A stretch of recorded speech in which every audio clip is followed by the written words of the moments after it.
Boa, então vamos começar com uma breve revisão da aula passada, tá? Aula passada a gente viu algumas coisas, mas as três principais são operador de sequência, operadores aplicados a sequências, na verdade, conversores de tipos de variáveis e funções input.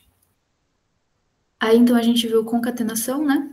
Então, aqui a gente define três strings, a primeira novo, a segunda string aqui ensino e a terceira string suplementar. E aí, quando a gente define uma outra string como a soma dessas três, o que o Python, na verdade, faz é concatenar as três em uma string só. Então, ele só junta uma depois da outra. E aí, se a gente imprime, ele vai demorar um pouco para a primeira vez, mas deveria vir os três em sequência como uma string só.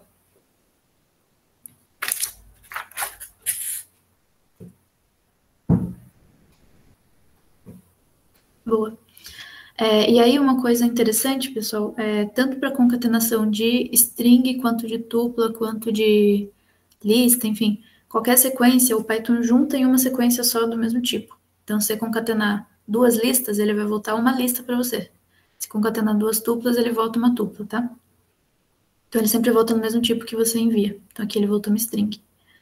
Aí a gente viu multiplicação de string, que é a mesma lógica, ele só vai concatenar três strings, né, nesse caso, porque eu estou multiplicando por 3, só que do mesmo tipo. Então, aqui A a gente tinha definido como novo, ele concatenou o A 3 vezes.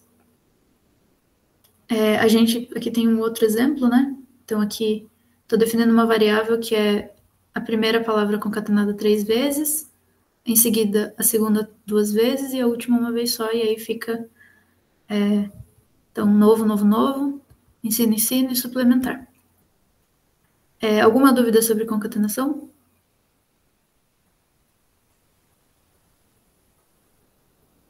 Beleza. Aí aqui trouxe o exemplo da lista e da tupla. Isso aqui foi uma coisa que me chamou a atenção durante o exercício da atividade 2. Tinha algumas pessoas que estavam definindo lista usando parênteses. E aí isso é uma coisa muito, muito importante, porque quando você está programando, o computador ele tem cada comando que você dá para ele, ele entende ao pé da letra. Então, a mínima mudança que você faz vai mudar o jeito que a linguagem vai interpretar o seu código.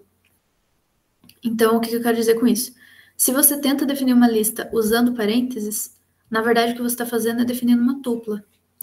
E isso muda muito o seu código, porque uma tupla não é alterável. Então, se lá mais para frente no seu código você quiser mudar o número de algum item ali dentro da sua tupla, como era o exercício que tinha na atividade 2, você não vai conseguir fazer se você tiver definido ela com parênteses. Tá bom? Pode falar, Marilena. Prof, como que a gente imprime uma lista? Boa, imprimir uma lista, uma ótima pergunta. Peraí. Vamos colocar aqui, então. Lista 2.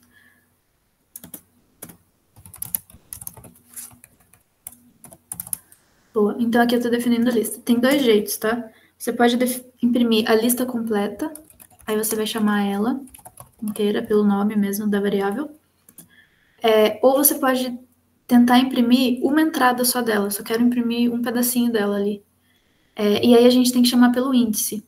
E aí vocês vão lembrar que lá na primeira aula a gente falou que o índice começa no 0, né? Então, se eu quiser chamar a primeira entrada da lista, eu dou o índice 0, e aí assim por diante. A segunda entrada é 1, a terceira entrada é 2. Então, aqui, se eu quiser imprimir uma lista, por exemplo, eu quero imprimir aquele 2 ali, né? Ele está na terceira entrada.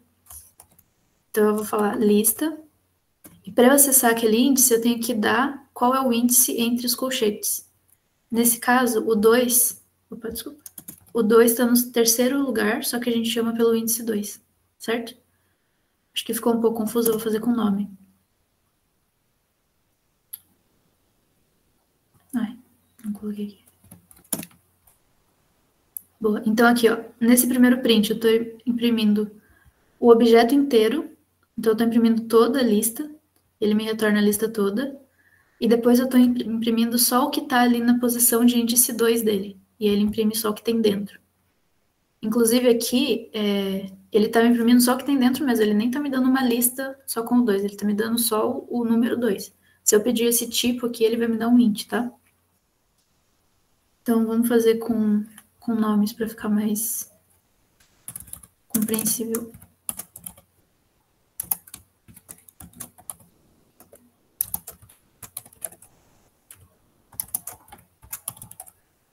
Então, aqui eu só mudei a lista, né? Então, eu vou escrever por cima do que tinha naquela lista, que era 0, 1, 2, 3. Eu tô escrevendo por cima uma outra lista, tá? Tô usando o mesmo nome. Então, quando eu faço isso, o Python escreve por cima dentro da memória do meu computador. Então, primeiro eu vou imprimir a lista completa e depois o que tem na posição de índice 2. Então, o Ana tá na posição de índice 0, Bia na posição de índice 1, então provavelmente ele vai imprimir Carol. Aí espera-se que ele imprima Carol, né, pelo menos. Então deu certo, tá? Isso responde? Sim, obrigada. Imagina. Então aqui, ó. Então aqui eu tô fazendo o exercício de fazer concatenação com a lista e com a tupla, tá? Então o que acontece? Eu defini a lista 1 e defini a tupla 1. Aqui eu tô fazendo a concatenação de 3 vezes a lista 1 e depois 4 vezes a tupla 1. E aí notem que quando eu imprimo, ele me vem no formato que eu dei. Então, eu dei a lista, ele me vem uma lista concatenada. É uma lista só que os elementos dela estão repetidos 3 vezes. E ainda é uma lista. E a tupla é a mesma coisa, repetido 4 vezes. Pode falar, pessoal. Professora, como eu faço para imprimir o intervalo de uma lista? Sei lá, se eu quisesse 3 elementos específicos dela, e como que eu faço para buscar eles? Ou tudo que aparece do nível X ao Y? Boa. Aí, você faz assim, ó. Então, você deu 2 para frente, por exemplo. Posso colocar os 2 pontos. E ele vai imprimir o que tem da posição 2 para frente. Se eu quiser... esses 2 pontos, ele me explica onde que eu quero começar. O primeiro índice é onde eu começo e o último é onde eu termino. Então, se eu der o índice 1 e o índice 3, aí ele vai imprimir o primeiro, vai imprimir o segundo, só que quando chegar no 3 ele vai parar. Então, o último ali, a última posição, ele não imprime, tá bom? Aí outra coisa legal é que você pode ainda colocar mais 3 pontos, e aí vai ser o seguinte, a primeira posição aqui, eu vou fazer assim só para ilustrar, tá? Essa primeira posição aqui é onde eu quero que ele comece a imprimir. A segunda posição é onde eu quero que ele termine de imprimir. E a terceira posição é quanto que eu quero que ele pule. Então, por exemplo, quero que ele comece no 1. Eu quero que ele imprime o 3, então eu vou dar o 4 ali. E eu quero que ele vá de 2 em 2. Então, ele pulou, né? Aí ele imprime a Bia. Aí ele pulou a Carol, imprime Dani. Certo? Aí, se for uma Ok. lista maior, você pode pular de 3 em 3, enfim.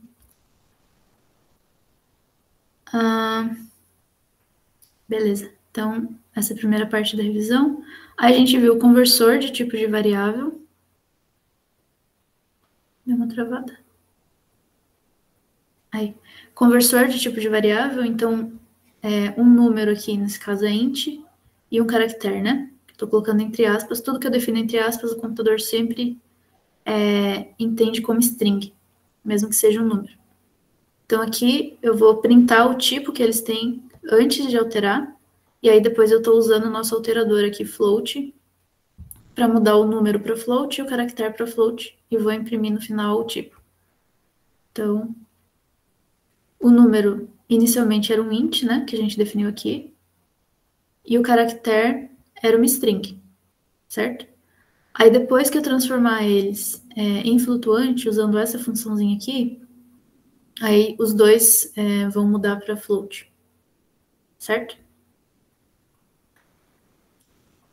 E aí aqui é importante, né? A gente pode transferir, converter tanto o inteiro quanto o string para float, desde que a string tenha um formatinho de float, né? Se for uma string de nome, a gente não consegue transferir para float.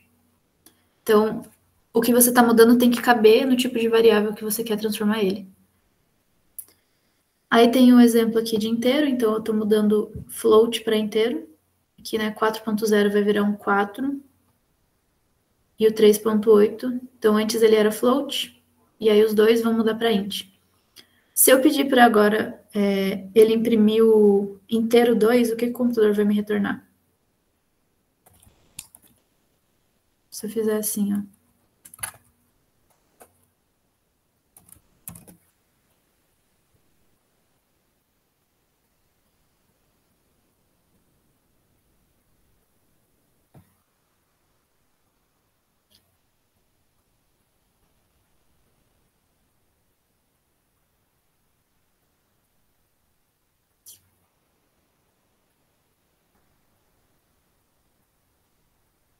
Boa, então, ó, eu tinha o num2, que era 3.8, e eu tô mudando ele para int e guardando dentro do inteiro 2.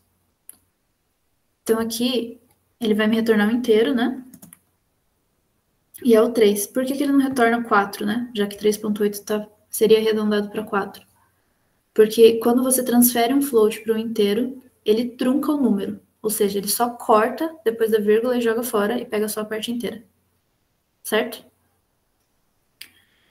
Aí a gente tem string, que a gente consegue converter a string tanto para inteiro quanto para float. Desculpa, tanto os inteiros quanto os floats a gente consegue transferir, converter para strings. Então aqui eu tenho um número e tenho outro número aqui. Os dois podem se tornar um texto, né? E isso não tem problema nenhum, é fácil de fazer. Então era int e aí virou string, e aqui era float e aí virou string. E aqui tem o arredondamento de float para inteiro, que é exatamente o que a gente tinha falado. Então a gente tinha um número que era originalmente 4.58. Se a gente arredonda com aquela função round que eu passei na última aula, mas bem rapidinho, ele vira um 5. Porque é um 4.58, isso aqui arredondado vira um 5. Se a gente trunca ele, ou seja, a gente só pede para ele se transformar num int, o Python vai cortar a parte que é decimal. Ele vai jogar tudo fora, vai ficar só com a parte inteira. E essa é a diferença de arredondamento para truncamento, tá bom? Então, arredondamento a gente considera o decimal, só que a gente transforma no inteiro. E o truncamento a gente só joga o decimal fora. Certo? Tem alguma dúvida sobre essa parte de conversão?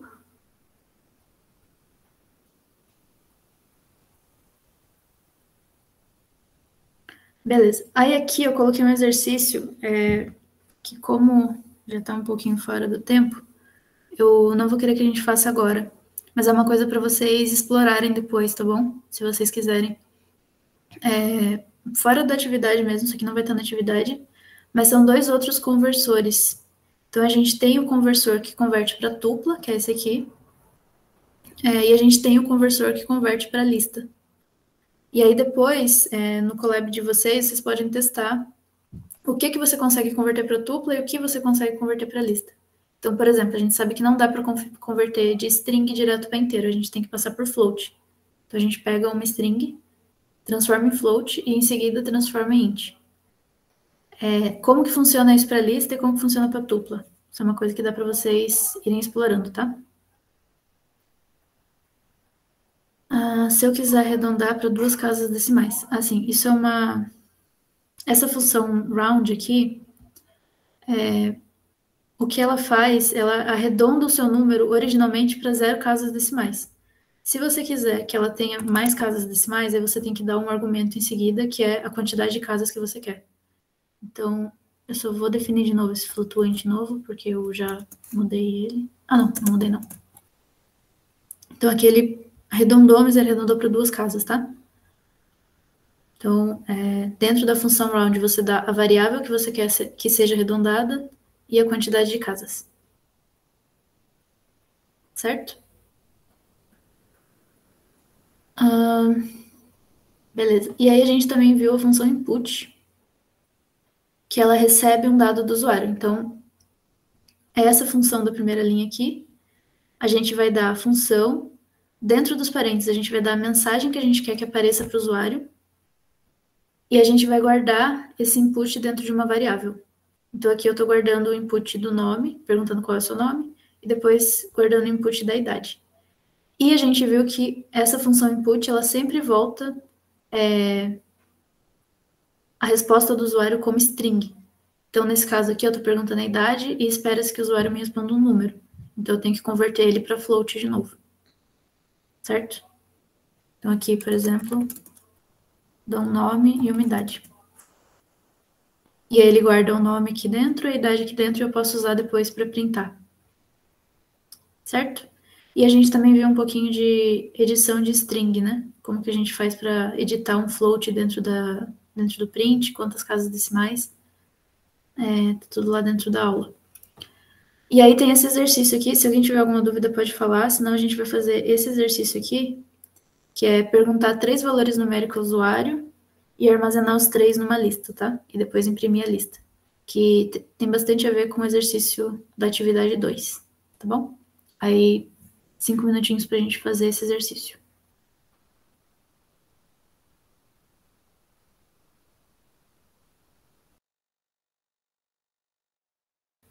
Pode falar, Gustavo.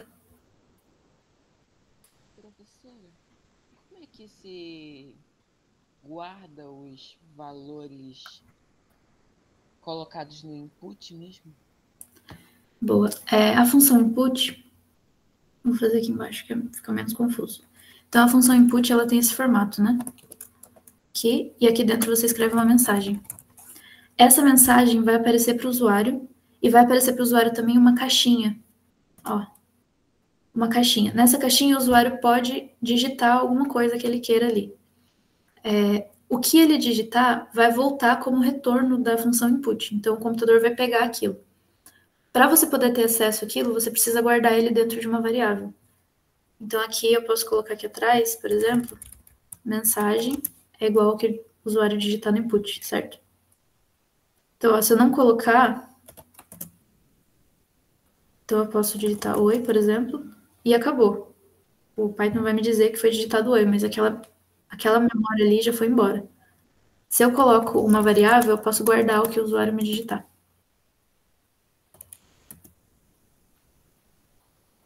Pode falar, Esther. Professora, quando eu fui fazer a quarta questão, se eu não me engano, da lista, essa parte onde eu colocava o input ficava o tempo todo girando e não ia, só girava. Tipo assim, ó.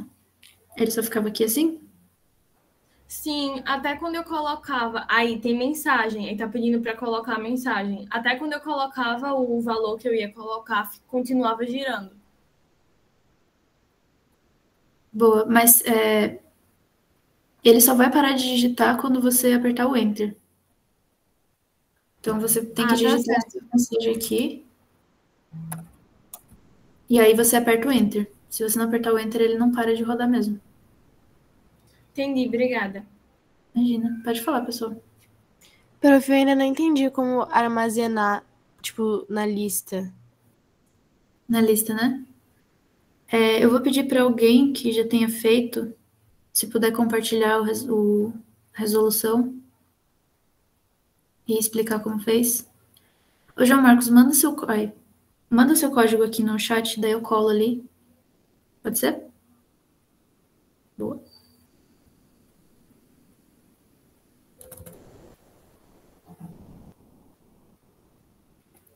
Você pode explicar, por favor, João Marcos? Claro, tia, só deixa eu ver uma coisa rapidinho. Uhum. Só uma Calma aí, coisa. desculpa aí, tia. Boa. Eu vi um negócio aqui, eu vou mudar rapidinho. É que eu esqueci de deixar o N antes dos números. Pra ficar como variável. Ah, sim. Posso mudar aqui para você. Desse jeito? Opa. Sim. E também mudar na lista.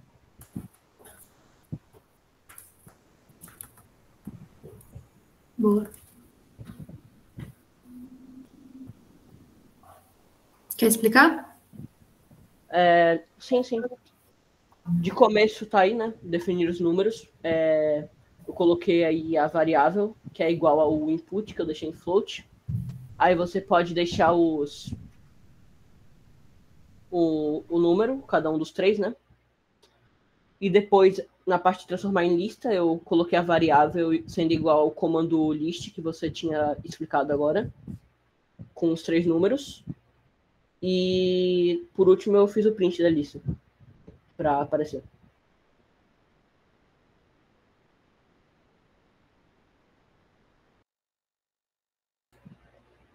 Eita. Peraí.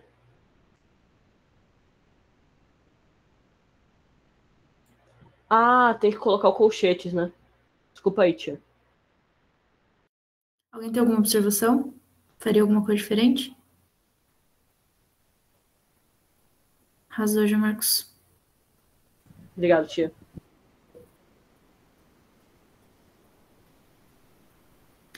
A Mariana fez diferente. Posso colar o seu código ali, Mariana?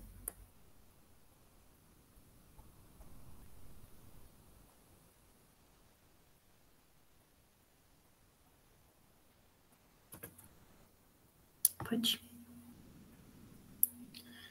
Então, ó, você quer falar?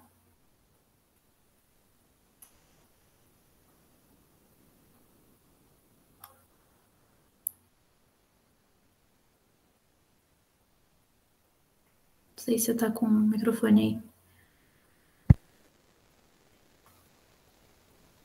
aí. Acho que não, né?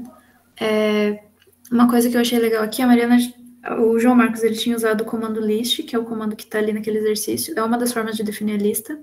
E a Mariana já fez com os colchetes, também é outra forma de definir a lista, tá? Se tivesse colocado dessa forma aqui, ó, que ela não fez, mas se tivesse colocado dessa forma aqui, é uma tupla, não é uma lista, tá? Então, lembra que o Python, ele diferencia essas coisinhas. Então, tá certinho. Esse aqui também vai rodar certo. Deixa eu só tirar aqui o que eu fiz. Então, 5, 6 e 7. E aí ele imprime 5, 6 e 7. Beleza. Alguém fez de alguma outra forma diferente dessas duas?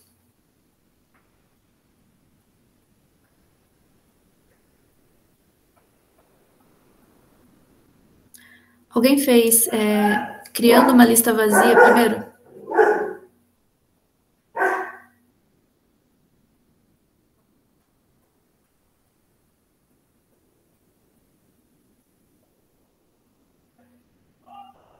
Você pode mandar, Pedro?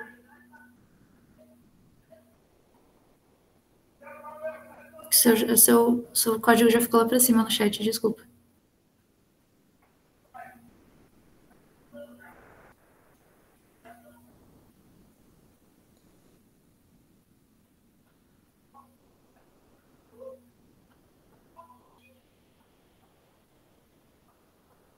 Vou aqui. Ah, não, já achei seu código. Boa.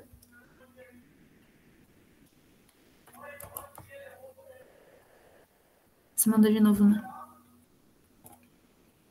Quer explicar? Tá escutando, professora? Tá ouvindo? Pode falar. Ah, pronto. Inicialmente o código cria uma lista vazia, aí depois ele vai perguntar ao usuário qual é o primeiro número, aí ele transforma para float, depois ele transforma para inteiro e adiciona na lista, e ele vai fazer a mesma coisa para o segundo número e para o terceiro número, e no final ele vai printar, vai imprimir a lista vazia para o usuário. Boa. Legal. Então, ó, o Pedro aqui, ele usou esse método append, e aí a diferença de método, função, a gente não entrou ainda, mas mais para frente a gente pode conversar sobre isso, quando a gente for falar sobre bibliotecas. Mas tem uma diferença de você usar uma função e usar um método. O append, ele é um método da lista. Então, é como se fosse uma função que não é bem uma função, mas ele é uma coisa que aquele objeto faz. Uma coisa que você consegue fazer com uma lista é adicionar. Então, o método append, ele adiciona um item na sua lista. E aí ele já colocou dentro do método a função input. Bem legal. Isso é um jeito também. E a gente ainda não tinha feito, né, uma criação de uma lista vazia.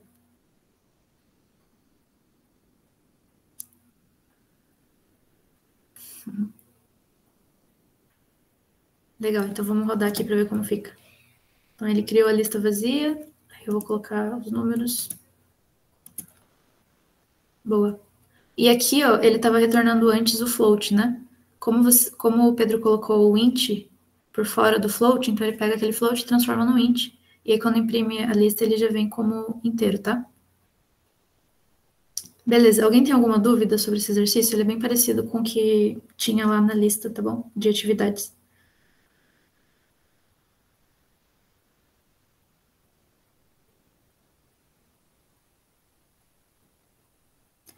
Boa. O append a gente não viu muito ainda, mas mais pra frente a gente vai ver outros métodos, inclusive da lista. Acho que a gente falou um pouquinho dele só na segunda aula.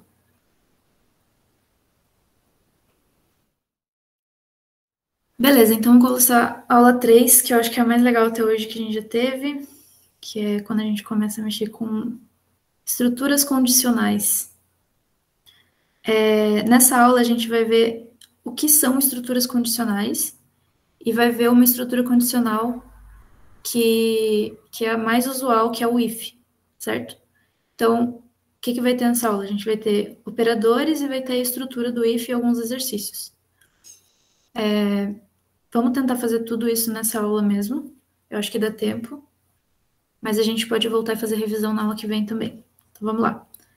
Qual que é o objetivo aqui? A gente entender como a gente consegue, dentro do nosso código, tomar decisões do que a gente quer que o computador faça e o que ele não faça, dependendo de alguma condição que a gente dá para ele. Então, aqui, ó, o que significa isso? Então, eu vou ter um pedaço no meu código que ele vai falar if, que é se essa condição acontecer, aí você faz esse pedaço do meu código. Então, se dentro do seu código, por exemplo, eu vou imprimir que o seu número é ímpar, se você me der um número ímpar, e eu vou imprimir que o seu número é par, se você me der um número par. Isso é uma das coisas que você precisa primeiro ter uma condição satisfeita, então, se ele é par ou ímpar, para depois tomar uma decisão do que é imprimir ou do que é retornar para o usuário, certo? Essa é uma das coisas que dá para fazer com as estruturas condicionais, certo? Isso aqui que eu estou colocando, o pseudocódigo, é um jeito de você simplificar a explicação do seu código sem, de fato, precisar escrever como if, como Python, tá? Então, vamos lá. Antes da gente falar da estrutura em si, vamos falar de operadores, né? Então, até agora, a gente usou operadores aritméticos, certo? Que são a soma, a subtração, a gente fez exponenciação, fez divisão de resto, divisão inteira. E a gente viu que alguns desses operadores podem ser aplicados à sequência. Então, a gente viu como que faz concatenação da lista, da tupla, e como a gente consegue fazer multiplicação também, que é um tipo de concatenação. Mas existem alguns outros tipos de operadores. Então, a gente já viu esses de aritmético, a gente vai ver mais 3 tipos, que são o de atribuição, os relacionais e os lógicos, que são muito úteis para a estrutura de tomada de decisão dentro do código. Existem outros tipos também, só que a gente não vai ver aqui, tá bom? Então, operador de identidade, por exemplo. Certo. Então, o que são operadores de atribuição? O operador de atribuição, a gente usa para dar um valor a uma variável dentro do nosso código. E a gente já vem fazendo isso com o operador de igual, por exemplo. Esse operador aqui, quando eu escrevo x igual a 1, a gente lê em matemática como igual, mas para o Python é diferente da matemática. A gente não está falando que o x é igual a 1. Alguém sabe explicar qual que é a diferença?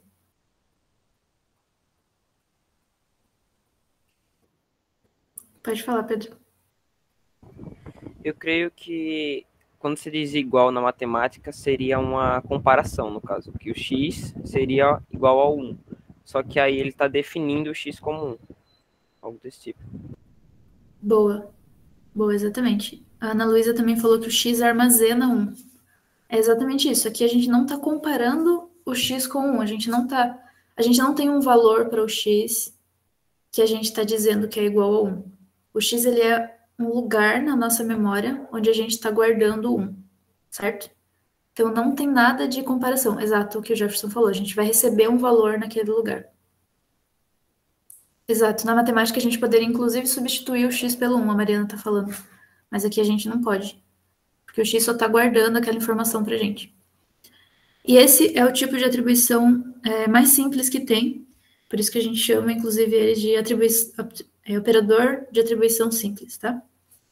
Mas a gente tem outros. A gente tem, por exemplo, a atribuição de soma. E o que ela faz? Ela pega o seu x ele é um espaço da sua memória, que tem um valor. E ele vai colocar dentro do seu x, não o 2, mas ele vai pegar o valor que tem originalmente e somar 2, certo? Quando eu escrevo isso aqui, x mais igual a 2, é como se eu estivesse fazendo isso aqui, ó. X igual a x mais 2, certo? Mas eu não estou somando, eu estou atribuindo um valor para ele. Ok? Então, vamos ver. Se eu escrevesse, inclusive, isso aqui na matemática, não estava certo, né? Então, no Python a gente pode fazer isso, porque a gente não está comparando os dois lados da equação, a gente está atribuindo um valor novo. Então, aqui o x está valendo... Opa! O que deu aqui? Ué.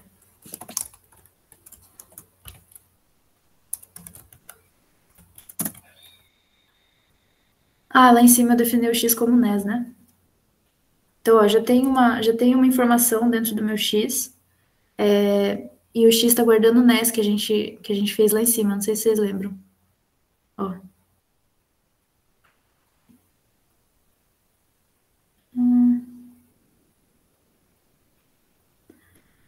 Cadê? Aqui, ó. Aqui em cima, a gente fez x igual a mais b mais c, o que significa que a gente está concatenando string, ou seja, o x está guardando uma string também.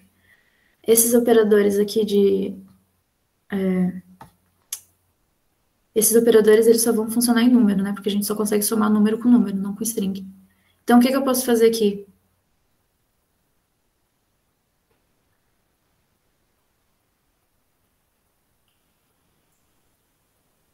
Para liberar esse espaço de memória do x. Deletar o x anterior, del x. Boa. Então, ó, aqui eu deleto o x anterior e aí eu posso criar ele de novo. Não.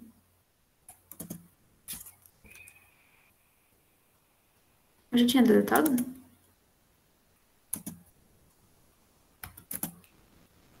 Ô tia, você acabou que você não tinha definido o x como 1 antes. Aí como você colocou o del no x, acabou que também apagou o x sendo igual a 1. Sim, é porque eu acabei de deletar o x e tentei deletar ele de novo. E aí também dá o mesmo erro. Mas isso é um bom ponto. A gente precisa criar o x primeiro para depois poder atribuir um valor novo a ele. Certo? Então, ó, o que tinha acontecido? Eu tinha um x que era uma string. Eu deletei aquela string e aí depois eu estou tentando deletar ele de novo. Então, ele vai dar erro mesmo. Aqui, eu criei o x igual a 0 e aí eu estou atribuindo um novo valor a ele, que significa fazer isso aqui. Certo? Aí a subtração é a mesma coisa, coloca o sinal de menos, e aí depois o sinal de igual, opa. E depois o sinal de igual, e ele vai subtrair 2, né, no caso. Aí agora o meu x está valendo 0. Isso aqui é a mesma coisa que se a gente fizesse x igual a x menos 2, certo? E assim por diante, esses operadores eles são bem parecidos. Tem a multiplicação. Aqui 0 vezes 8 não dá 0 também, mas eu posso definir o x como 1 de novo, e a gente vê que ele está multiplicando. Certo? Aí a gente tem a divisão, que é o dividido, e depois o igual. Me retorna 4. Aí vocês lembram que quando a gente divide, o Python sempre retorna float, né? A gente viu isso lá na primeira aula. Então aqui é a mesma coisa, como se eu estivesse fazendo x igual a x dividido por 2. E aí aqui, como é uma divisão, ele vai me retornar um float. E o resto, que ele pega e volta, né? 4 aqui, que era o meu valor original. O resto da divisão por 3 é 1. Certo? Isso aqui a gente não tem muita perda se a gente faz desse jeito ou desse jeito aqui, escrito por extenso, a operação. Mas o código fica mais bonitinho. Então, tem bastante gente que gosta de usar esses operadores de atribuição porque fica mais organizadinho. Inclusive, eu vi alguns de vocês usando, não sei se vocês viram na monitoria, mas achei bem legal, usando durante a atividade também. Certo? Então, aqui estão os operadores de atribuição. Lembrando que não é igual, quando a gente usa esse sinal de igual, a gente não está comparando. Agora a gente vai aprender a comparar as variáveis entre si. Até agora a gente estava só atribuindo valores. Inclusive, dentro da atribuição, a gente sobrescreve, né? Então, se eu tenho aqui, o meu x antes estava valendo 0, quando eu faço x igual a 1, ele vai pegar aquele espaço de memória e escrever 1 por cima, certo? Alguma dúvida em relação a isso? Perguntar alguma coisa? Boa. O del, ele vai pegar Aqui, por exemplo, eu tenho o meu espaço de memória, né? O print x, ele vai me dizer que dentro do meu x eu estou guardando a variável 1. O del, ele vai pegar esse espaço de memória e vai eliminar. Tipo, ele vai desconsiderar o que tem ali dentro. Então, ele vai deletar. Então, se eu faço deletar o x, se eu faço del x, e depois tentar printar o x de novo, então ele me deu um erro. Porque não existe mais, tá vendo? O x não está mais definido. Inclusive, se eu tentar deletar o x de novo, como ele não existe, eu não vou conseguir deletar. Certo? Beleza, esses são um tipo de operador, além dos aritméticos. E aí a gente tem um outro tipo de operador, que são os operadores relacionais. Essa parte de operadores relacionais a gente usa para comparar duas variáveis. Isso daqui é um pouco parecido com a matemática. Quando a gente faz x igual a 1, que a gente está comparando na matemática, o valor que o x vale com 1, aqui é exatamente isso daqui, ó. Então, ó, que eu não criei antes. Eu estou criando um x que é igual a 1, ou seja, eu estou atribuindo o valor 1 ao x. Quando eu fizer com dois sinais de igual, aí eu vou estar comparando, certo? E aí, quando eu comparar, isso só pode ser verdade ou mentira. Então, eles sempre vão retornar um valor booleano para mim, certo? Pode falar, João Marcos. Ô tia, como que você faz para começar o código sem apertar no botão do play? Eu aperto, acho que é Ctrl Enter. Isso. Obrigado, tia. Imagina. E aí, enfim, ó, criei o valor de x no meu espaço de memória e ele tem lá dentro dele o 1, certo? Então eu estou atribuindo. Aqui embaixo, usando dois sinais, eu estou comparando. Então, se eu colocar aqui x igual 2, ele vai me retornar falso, porque eu acabei de colocar lá dentro o valor 1. E aqui ele não está atribuindo nada, ele só está vendo se é igual mesmo. Então, aqui deu falso, certo? E aí vocês têm que prestar bastante atenção, porque esse é o tipo de comando que você dá para o Python que você pode se confundir, porque é bastante sutil. Então, a mínima diferença de você colocar mais um sinal ou menos, ele vai entender diferente, tá bom? Beleza, quais são os outros tipos? Então, eu vou printar o tipo aqui, vai dar int, né? Porque eu atribuí o tipo 1. Se eu fizer, por exemplo, o seguinte, eu vou fazer outro código aqui. Eu vou criar uma variável, então eu vou chamar inclusive ela de variável, e eu quero que ela me guarde o resultado disso daqui. Ou seja, eu quero que ela guarde falso se o x não for igual a 2, e eu quero que ela me guarde verdadeiro se x for igual a 2. Ou seja, se eu colocar assim, x igual a 1, quero que a minha variável guarde o verdadeiro. Aí aqui eu posso fazer o seguinte, ó, x igual a 1. Então, a minha variável, ela vai ficar com o valor verdadeiro, se isso aqui for verdade, e falso, se isso aqui se não for verdade, né? Então, vamos lá. Beleza, já tá guardado. E aí eu vou imprimir ela também, peraí.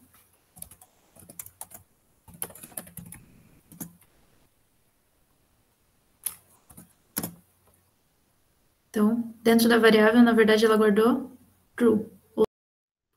Qual parte que travou, pessoal?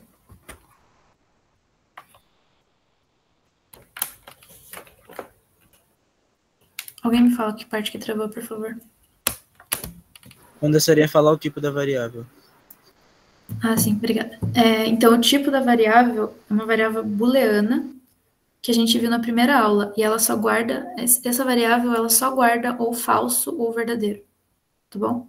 E aí, se alguém tiver alguma dúvida, pode perguntar, porque tem outros operadores relacionais e eles sempre vão retornar um valor booleano. Então, se tiverem alguma dúvida em relação ou a esse aqui ou o booleano, podem perguntar, tá bom?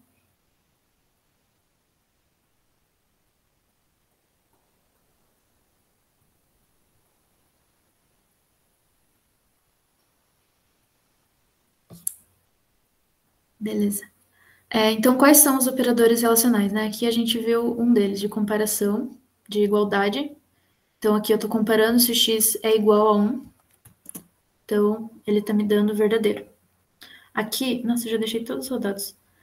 Aqui eu estou comparando se o x é diferente. Então, para a gente comparar a diferença, a gente coloca uma exclamação e depois o sinal de igual. E aí é diferente? Se for diferente, ele retorna true.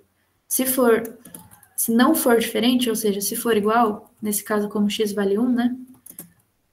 Ele vai me retornar falso. Certo? Faz sentido essa parte de falso ou verdadeiro?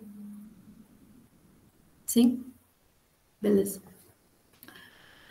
Aí o próximo, ele compara se um é menor que o outro, então o x é menor que 1? Não, né? Porque o x é igual a 1, não tem como ser menor que 1. O x é menor que 2? Sim. E aí como é que eu faço para saber se ele é menor ou igual? O menor, depois o igualzinho, bem parecido com a matemática mesmo. X é menor ou igual a 1? Sim. Certo? Ou seja, o booleano é só para comparar se é true ou false. O booleano ele só tem esses dois valores. Ele tem vários usos, você pode aplicar ele de várias formas, mas ele só assume o valor true ou false. Bom? E aí, da mesma forma, né? Esse true ou false eu sempre posso colocar dentro de uma variável. E aqui, maior, mesmo jeito, ele não é maior que 1 porque ele é igual, mas ele é maior que 0, por exemplo. True. E ele não é maior, e ele é maior ou igual que 1, né? No caso, ele é igual a 1, então ele entra como maior ou igual também. E aí, como é que funciona entre variáveis? Então, ou seja, eu estou aqui definindo variável número 1, ou num1, ela vale 10, então eu estou atribuindo o valor 10, estou atribuindo o valor 20 ao num2. Então, eu quero saber se é verdade que o num1 é menor do que o num2, ou seja, se o 10 é menor que o 20. Aí ele me retorna true. É verdade que o num1 é maior do que o número 2, ou seja, 10 é maior que 20? Não, então ele deveria me retornar false. Certo? Beleza. E aí, isso aqui até agora a gente viu só em números. Mas tem como a gente usar os mesmos operadores para strings também. Então, ó, eu estou dando uma palavra, estou atribuindo a palavra NES a essa variável, né, uma string. E aí eu quero saber se essa variável aqui está guardando alguma string que é igual a NES. E aí ele me dá true. Vou colocar um espaço depois. Falso. Então, lembra que o espaço também é um caractere, tá? Certo? Vou tirar uma letra. Falso. Mas aí se estiver igualzinho, é verdadeiro. Aí eu posso fazer, eu posso perguntar se a palavra é maior ou igual. Se a palavra é maior ou igual a NES. Então aqui eu estou pegando a minha variável, que aqui em cima eu defini como NES, e eu quero saber se ela é maior ou igual a NES. No caso é verdadeiro, porque ela é igual. Se eu fizer só o maior, aí vai ser falso. Certo? Da mesma forma também, menor ou igual. Aqui eu coloquei duas letras, aqui é um caso interessante. Eu coloquei duas letras a mais na palavra que eu quero comparar com NES. Então eu tenho a palavra, ela vale NES, são 3 caracteres em maiúsculo. E aqui a minha palavra está dentro do NES, né? Nesse, né? Que eu coloquei duas letras a mais. Então a minha palavra é menor. Tipo, é uma string, é menorzinha do que a outra, mas ela está ali dentro ainda. E aí por isso que ele me dá verdadeiro. Mas se eu colocar maior ou igual, ela vai dar falso. Certo? Aí aqui eu estou perguntando se a minha palavra é diferente do novo. Então, é o mesmo operador que a gente usou lá em cima é verdadeiro. Então, como a nossa palavra é NES, é diferente de novo, mas se a gente fizer assim, aí é falso. Aqui, peraí. Aí tem esse exercício aqui de cima, tá? Não vamos fazer o de baixo ainda não. O de cima é o seguinte, ele quer que você escreva um programa que vai perguntar se o aluno, que vai responder se o aluno tem ou não nota suficiente para ser aprovado na disciplina. Boa. A exclamação é a diferença. Boa. Então, o que eu quero? Quero que tenha um programa que ele vai perguntar para o usuário, por exemplo, vai me perguntar a minha nota, e aí eu vou dar a minha nota. Só usando esses operadores relacionais que a gente aprendeu agora, ele vai retornar true se o aluno foi aprovado e false se o aluno for reprovado, certo? Então, ele vai me perguntar a minha nota e vai retornar true se a minha nota for, por exemplo, maior que 5. Aí vocês decidem qual que é a nota de corte aí que vocês vão usar. E falso se eu for reprovado. Tá bom? Aí quem terminar e quiser explicar como fez, só avisar aqui no chat. Amir, vou colocar seu código aqui. Você pode explicar, por favor? Posso? Vai lá. Eu basicamente defini uma variável que vai obter o dado do usuário, que nesse caso é a nota, e transformei num float e comparei com outra variável que eu defini com uma nota de corte, que nesse caso foi 6. Aí eu coloquei que para a pessoa passar, teria que ter uma nota maior ou igual à nota de corte. Boa. Então, se eu tirei 4, por exemplo, dá o false, que é o reprovado. Boa. E aí, com 6, true. Arrasou. É isso aí. Pode falar. Eu não tive dúvida no exercício em si. Foi só, tipo, eu queria perguntar o que é aquele corte. Agora eu vi que responderam no chat, mas já era. Você tinha colocado o corte com uma nota de aprovação, né, Amir? Sim, sim. Então, é isso. Aí tem um pessoal falando... Boa. Tem um pessoal aqui resolvendo outro exercício. A Mariana fez de um outro jeito. Vou colocar o código aqui da Mariana só por... Ah, não. Esse aqui já é um outro exercício mesmo. Mas vocês estão resolvendo certinho, pessoal. É isso aí. Beleza. Esses são os operadores relacionais. Então, eles verificam a relação entre duas variáveis. Se é igual, se é diferente, menor ou, enfim, maior. E aí tem também os operadores lógicos. Eu acho que a gente consegue passar por eles e aí vem o intervalo. Os operadores lógicos, eles têm muito a ver com a aula que vocês tiveram em funções elementares e matrizes, que vocês estavam estudando no Tabela Verdade, né? Então, aquela lógica lá se aplica aqui também. O que são os operadores lógicos? Eles também vão fazer comparações, também vão retornar valores booleanos, então também vai retornar verdadeiro ou falso. E eles são quase iguais aos operadores lógicos da matemática. Então, quais são eles? A gente tem o operador e, que no Python é o AND. Ele retorna verdadeiro se todas as condições forem verdadeiras. O que eu quero dizer sobre isso?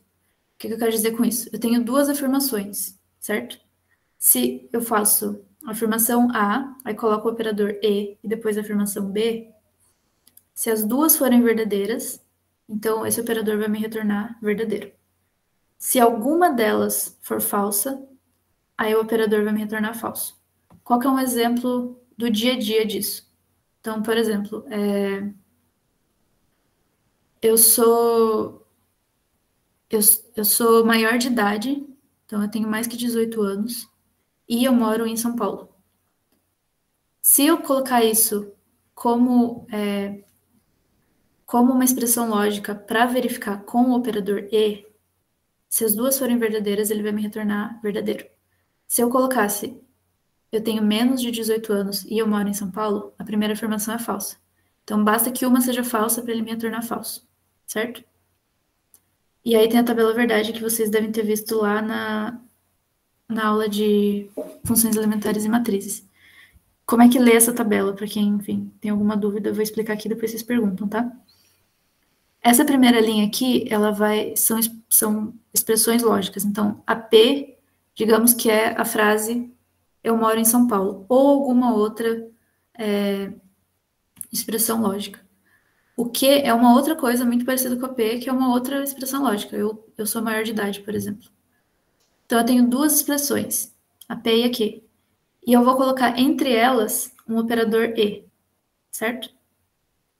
Nesse caso, se as duas forem verdade, ele vai me retornar uma verdade. Se a P for verdade, mas a Q for mentira, ou seja, eu moro em São Paulo, mas eu tenho menos de 18 anos, aí ele vai me retornar mentira. Porque as duas precisam ser verdades. Então, mesma coisa aqui embaixo. Eu moro em Minas Gerais e eu tenho mais que 18 anos. Então, a minha frase completa, a minha expressão lógica completa é mentira. E se as duas forem mentira, ele também retorna mentira. Certo? Vamos ver isso com um exemplo em Python para a gente entender. Então, por exemplo, aqui eu tenho a expressão P, que é uma verdade, e a Q, que é uma verdade. Então, o operador a gente usa desse jeito aqui, ó. Uma expressão, aí o operador no meio delas, né, e a outra expressão. Nesse caso, como as duas são verdades, pela minha tabela verdade, ele deve me retornar verdade. Mas eu quero que a segunda seja mentira, por exemplo. E aí o operador me retorna falso. Certo? Outra forma de usar esse operador. Vamos colocar assim, ó. P igual a...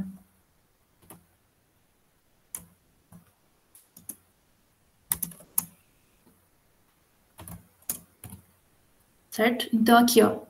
3 é menor que 2? Não, né? Então, isso aqui é uma mentira. Isso é falso.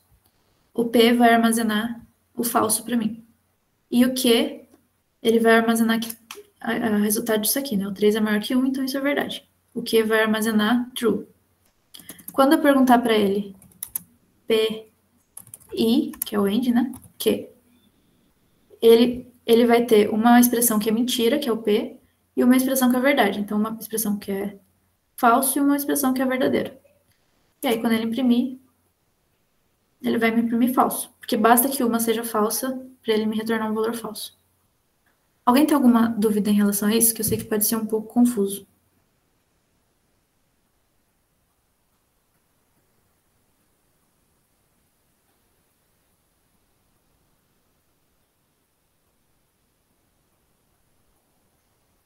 Não? O Enzo levantou para cima, então acho que sim.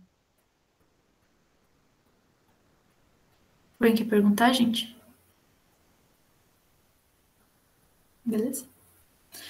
Então, esse é o operador E. Basta que um deles seja falso para ele me retornar o falso, tá? Vamos para o próximo. O próximo é muito parecido com o da matemática também, que é o operador OU. Então, ele retorna verdade se pelo menos um for verdade. Por que inclusivo? Porque não precisa que... se os dois forem verdade, ele também retorna verdade, tá? Então, ele não precisa que um deles seja falso. Se as duas afirmações forem verdade, se o meu P for verdade e o meu Q for verdade, ele também vai me retornar verdade, tá bom? Então, aqui o exemplo, os dois são verdade e ele me retorna verdade. Se um deles for mentira, ele também me retorna verdade, porque é um ou outro, tá bom? Então, basta que um seja verdade para ele me retornar verdade. Mas se os dois forem mentira, aí ele me retorna mentira, tá?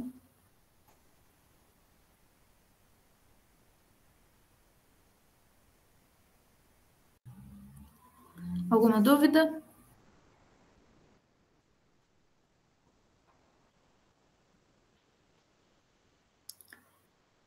Beleza, aí da mesma forma a gente pode fazer essa operação com números também, e aí com strings, enfim. Então, por exemplo, vou chamar o P de 5 maior que 0 e o Q de 3 menor que 1. Aqui os dois são falsos, né? Opa. Aqui os dois são falsos, porque o 5, quer dizer, primeiro é verdadeiro, né? Porque o 5 é maior que 0, mas o 3 não é menor que 1. Então, é um verdadeiro e um falso. Se eu colocar aqui P ou Q, e aí o OR, tá? OR, como em inglês. Aí ele me dá verdadeiro, porque basta que um seja verdadeiro.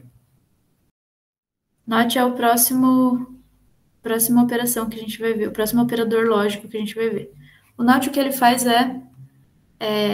ele calcula o valor da expressão booleana, como se fosse o e e o ou ali em cima, ou os operadores relacionais, e ele inverte o valor do booleano.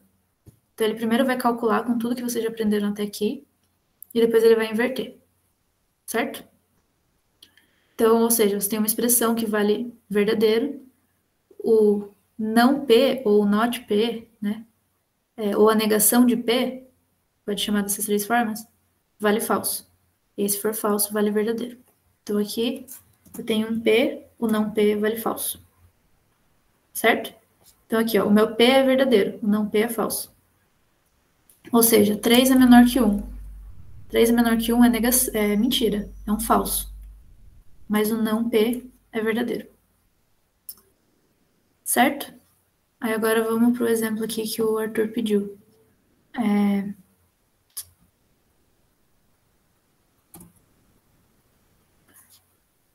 O P é 3 menor que 2, ou seja, falso. E o Q é 3 maior que 1, ou seja, verdadeiro. Quando a gente coloca encadeado aqui, ó, lembra que no Python ele vai ler primeiro o que está dentro do parênteses para depois o que está fora. Ou seja, então primeiro eu vou ler isso aqui. P e Q. Então, os dois têm que ser verdadeiro para que ele me retorne o verdadeiro, certo?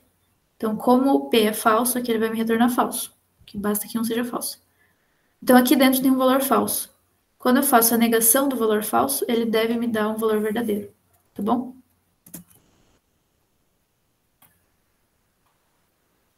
Ok? Divertido, né? Eu gosto também. Pode ser um pouquinho confuso no começo, mas é bem legal. Beleza, alguma pergunta em relação aos operadores lógicos? Vocês já viram isso lá na outra matéria, então deve ser um pouco mais fácil de aprender também. Vocês são rápidos para pegar. Aí aqui tem mais exemplo, né? Então, 2 maior que 1 é verdade, 3 maior que 2 também é verdade. Então, se eu colocar o algoritmo, o operador ou, vai me dar verdadeiro. Se eu colocar o e, também vai me dar verdadeiro. Se eu colocar esses dois no não, então, note isso aqui, vai me dar um falso. Certo? E se eu trocar aqui em cima, aí, ou seja, o P é mentira e o Q é verdade. Aqui eu estou comparando e, ou seja, os dois têm que ser verdade. Então ele vai trocar, vai me dar um true. Quem quer explicar alguma delas? Todo mundo já está concordando aqui? Vai lá, você quer explicar? Ô, professora, como todos possuem o ou como operador principal, basta provar que uma das duas sentenças é verdadeira para que todo sistema seja verdadeiro. E aí é só olhar para o final. Nas duas primeiras tem que 5 é igual a 2 mais 3, o que é verdadeiro. Logo, as duas são verdadeiras. E na terceira a gente tem que 5 é maior que 2, que é verdadeiro também. Logo, a terceira também é verdadeira. Boa. Boa, arrasou. Isso aí, tá bem. Exatamente isso que o Cauã falou. Como a gente está sempre usando o ou aqui no meio, só basta a gente olhar para essa que a gente sabe que é verdadeira. E aí aqui nessa última, ó, aqui dentro, a gente tem o e, né? O operador e. Então, as duas precisam ser verdadeiras. E a gente já tem uma aqui que é falsa. Não, essa daqui que é falsa, né? 4 não é menor ou igual a 3. Então, isso aqui a gente poderia avaliar como falso. Aí a Analisa colocou aqui também uma outra forma de resolver, que é avaliando expressão por expressão, que eu vou deixar aqui embaixo para depois vocês, se vocês quiserem olhar o notebook depois da aula, tá? Boa, então esse exercício aí a gente deixa 5 minutinhos, e aí depois se alguém quiser resolver, eu vou colocar o código e a gente comenta. Se quiser explicar como você fez, já vai dando 5 minutos mesmo. Claro. Seu código ali. Eu explico.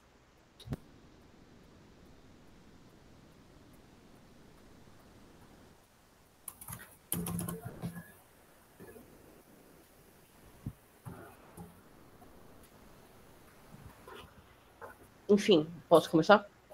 Uhum. Então, primeiro a gente acaba definindo as notas. Eu coloquei aí as variáveis nota 1 e nota 2, que eu deixei em float. Aí tá o input, primeira nota, e o outro segunda nota. Aí depois tá ali, né, a parte do print, que eu coloquei matéria 1 é igual a... Deixei o string aí, né, matéria 1 é igual a... E para o computador decidir se a nota 1 é maior ou igual a 6, verdadeiro ou falso. Mesma coisa com a matéria 2. Foi isso o código. Boa. Então, peraí que tá um barulho. Então, você está fazendo a comparação aqui, o operador relacional dentro do print, né? Uhum. Então, vamos ver como é que vai ficar. Se eu colocar que eu tirei 4 na primeira nota e 7 na segunda. Então, na matéria 1 é falso e na matéria 2 é verdadeiro que eu passei. É isso? Sim. Boa. Uma outra forma, eu vou usar aqui o seu código também, tá, João? Só para fazer um exemplo. Esse exemplo é muito legal porque você já consegue dizer em qual matéria que o aluno não foi, né? Não passou, né? Aí uma outra forma de conferir as duas seria se você fizesse uma comparação das duas, né? Então, usando o operador lógico também. Então, aqui, aí você colocaria um AND, né? Aqui. E aí você estaria comparando se ele passou de ano, por exemplo. Tá? E aí eu tô usando aqui o operador relacional, então eu tô comparando duas coisas. E também tô usando o operador lógico, que tá comparando as duas expressões, tá? A gente tem que lembrar que os operadores relacionais, eles comparam variáveis. E os operadores lógicos, ou seja, com os operadores relacionais eu posso ver como que é a relação de uma variável com a outra. E os operadores lógicos, eles operam em cima de expressões lógicas, tá? Então, se é uma expressão verdadeira ou falsa, tá bom? Então, aqui a gente encerra a parte de operadores. Relacionais, os lógicos e os aritméticos, tá? Os de atribuição, aritméticos a gente já viu. E aí agora a gente vai falar do que é a estrutura do if-else, que é a estrutura que permite a gente tomar decisões dentro do código. Então, a estrutura if-else é como se ela me desse opção de caminho diferente dentro do código para eu executar. Ou seja, dentro do meu código, eu vou ter duas opções de execução, e depois que eu comparar alguma condição, depois que eu conferir alguma condição, aí eu escolho um ou outro fluxo de código, um ou outro bloco de código para serem executados, tá? Vamos ver um exemplo para ficar mais fácil. Então, aqui, ó, um exemplo da estrutura if. O if, a tradução dele é se, né, em inglês. Então, se alguma condição que vem em seguida do if é uma condição for verdadeira, sempre que ela retornar um booleano verdadeiro, eu vou executar o que está identado. Aí, vocês vão lembrar lá da primeira aula que a gente falou sobre esse espaço que a gente deixa embaixo da função, tá vendo? O que está alinhado nesse espaço aqui, tudo que estiver embaixo desse print, então, por exemplo, se eu quiser definir uma outra variável, se eu quiser fazer alguma comparação, né? Tudo que estiver embaixo desse, que estiver alinhado com esse print, né, identado aqui dentro do if, vai ser executado se o if for verdadeiro. Tá bom? E aí, depois que a gente coloca a condição, a gente sempre coloca esses dois pontos, tá? Senão o código não roda também. Aí, se eu fizer isso aqui, isso daqui, ou seja, tirar a indentação do x, o que significa? Que o meu if vai ser, se o meu if for verdadeiro, ele vai executar o print e vai executar o x igual a 4. Independente do meu if, ele pula para o 5 se o if não importa o que tiver aquela condição ali, certo? Então, recapitulando, eu vou ter essa estrutura, então, if, que é o que denomina a minha estrutura, alguma condição, e essa condição precisa ser verdadeira, 2 pontos. E aí tudo que tiver identado vai ser executado. Se a condição for falsa, e aí ele não executa o que está aqui dentro, tá bom? Então vamos para um exemplo. Se verdadeiro, né? Então, printa essa mensagem aqui. Vamos lá. Executei, como aqui está true, então ele vai printar. Se aqui tivesse falso, ele não printa nada. E aí, só para ilustrar a indentação, eu vou colocar um outro print aqui dentro.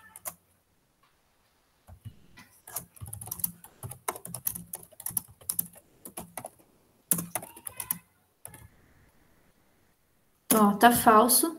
Ele vai pular essa parte e vai printar só o que tá fora do if. Tá bom? E agora vamos colocar true para ver o que acontece.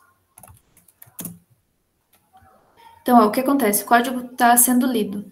Então, o Python vai vir aqui, ele lê o if, viu que a condição é verdadeira.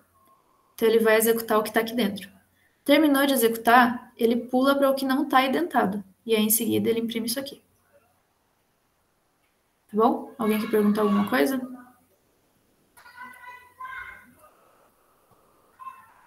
Existe outra condição que eu posso colocar além do true or false? Boa, pode. Vamos fazer outro código aqui embaixo, ó. If, e aí eu quero colocar alguma outra condição aqui, né? 2 pontos e lembrar de colocar o meu código identado aqui. Então, por exemplo, if, eu vou definir um x antes, tá?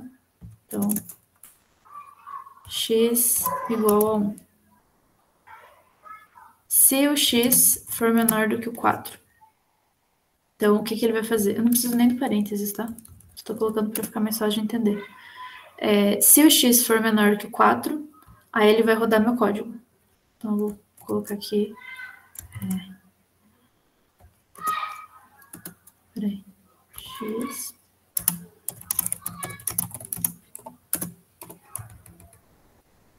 Aqui é uma f-string e um print.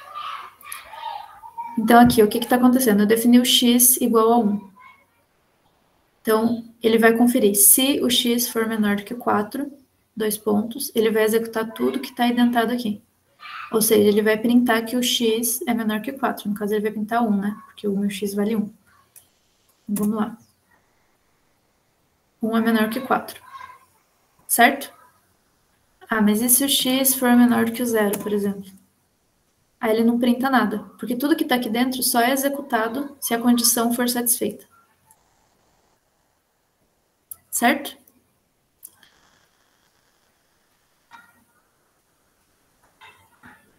E aí, outra coisa que a gente pode...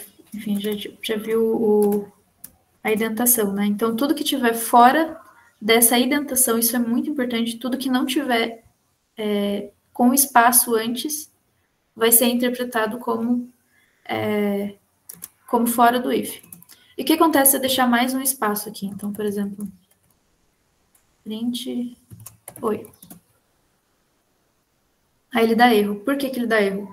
No Python, a gente não separa as funções por chave ou por colchete. Já explico, Maria Helena.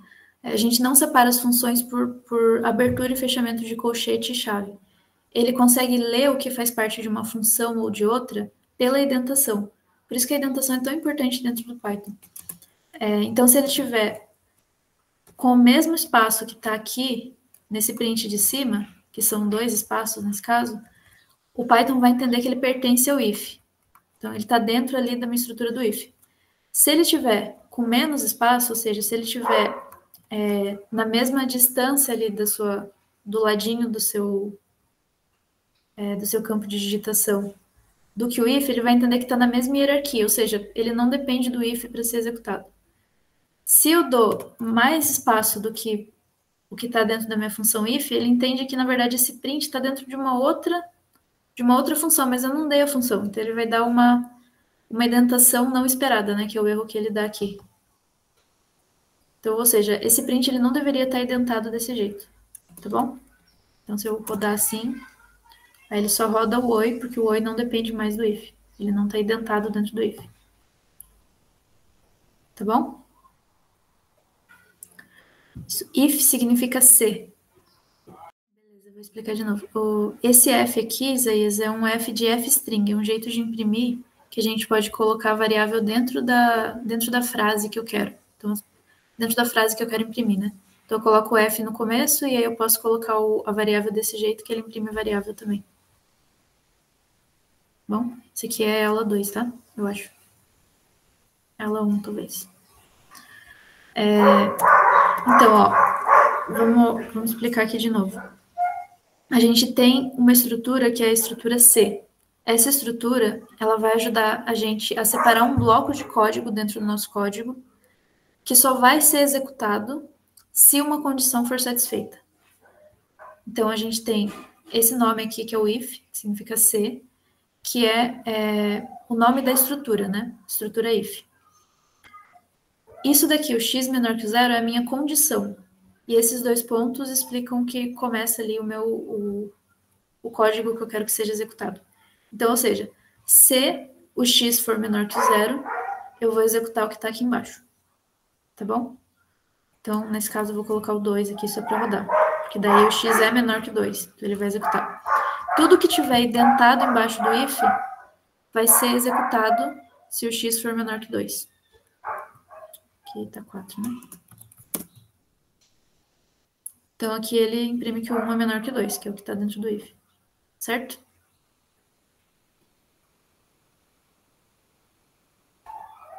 Tem alguma pergunta?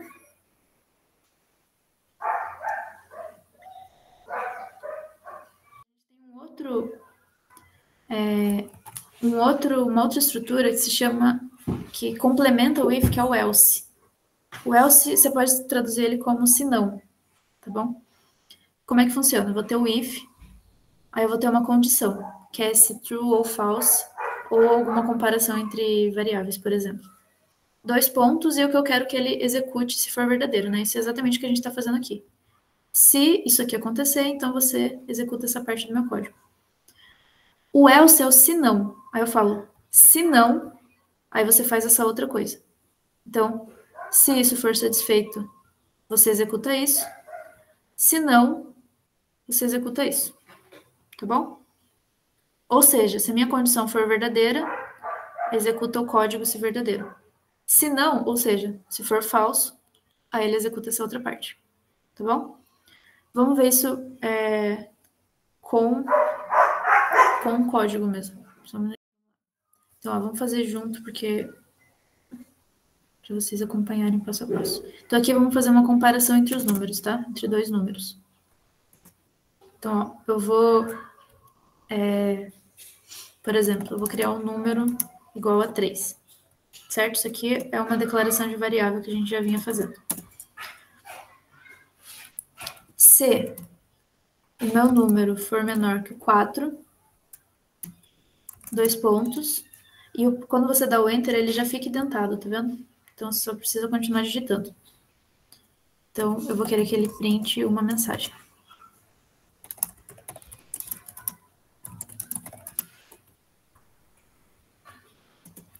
E aí, quando eu dou um Enter na frente do que eu escrevi, ele já volta indentado também. Mas o else, ele precisa estar na mesma altura que o... Então tá, eu estou criando um número aqui. Estou criando uma variável numérica, na verdade, né? Estou criando um int. Meu int é 3. Se o meu número for menor do que o 4, ele deveria printar isso.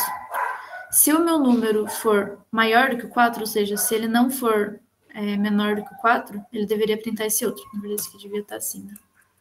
Tá. Na mesma altura que o if, né? Então, ó, como meu número é 3, ele conferiu isso aqui, foi verdadeiro, ele entrou aqui na frente. Se eu troco o número para 5, então essa condição aqui, na verdade, ela vai ser falsa, certo? Então, ele não vai executar isso daqui, ele vai pular para a próxima linha. A próxima linha me diz, se não, Então, você printa esse outro. Agora, ele deveria dizer que meu número não é menor do que o 4. Certo? Alguém tem alguma dúvida?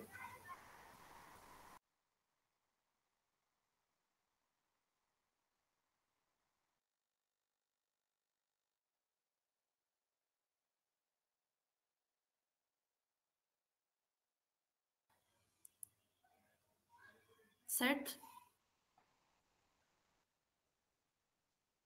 Então, aqui, ó, vamos fazer um outro exemplo. Aqui em cima a gente está usando, então, os operadores relacionais, né? Então, eu usei a estrutura if-else e usei a comparação relacional.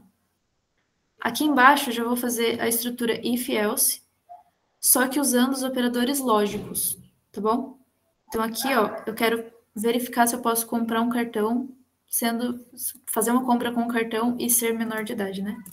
Então, eu quero que tenha uma estrutura if-else, que só vai vai me falar que eu posso comprar alguma coisa se eu for maior de idade e se eu tiver um cartão, tá bom? Então, vamos lá. Vou colocar uma idade e vou colocar um cartão. Aí vamos dizer que a idade vai ser um número, vou tirar esse acento. A idade vai ser um número, vou colocar 19, e o cartão vai ser sim ou não. E aí eu quero uma estrutura if-else com operador lógico. Então, um exemplo do que a gente pode fazer é isso aqui, ó. Se a idade for maior ou igual a 18, e aí esse e do operador lógico é aquele AND que a gente viu lá em cima.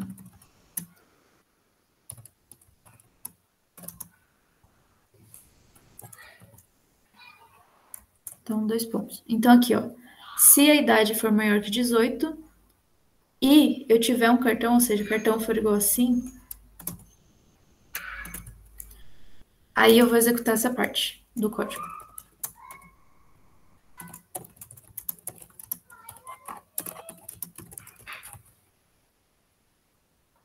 Se não,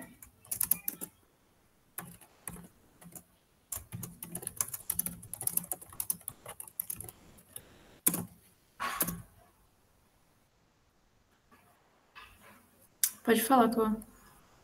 Opa. Ô, professor, e se eu tiver mais de 2 casos? Tipo, uma situação com 3 casos distintos. Aí tem uma outra forma de fazer também, que já vamos chegar lá. Mas tem como você fazer vários casos. Aí a gente usa a estrutura elif. Então, aqui, ó.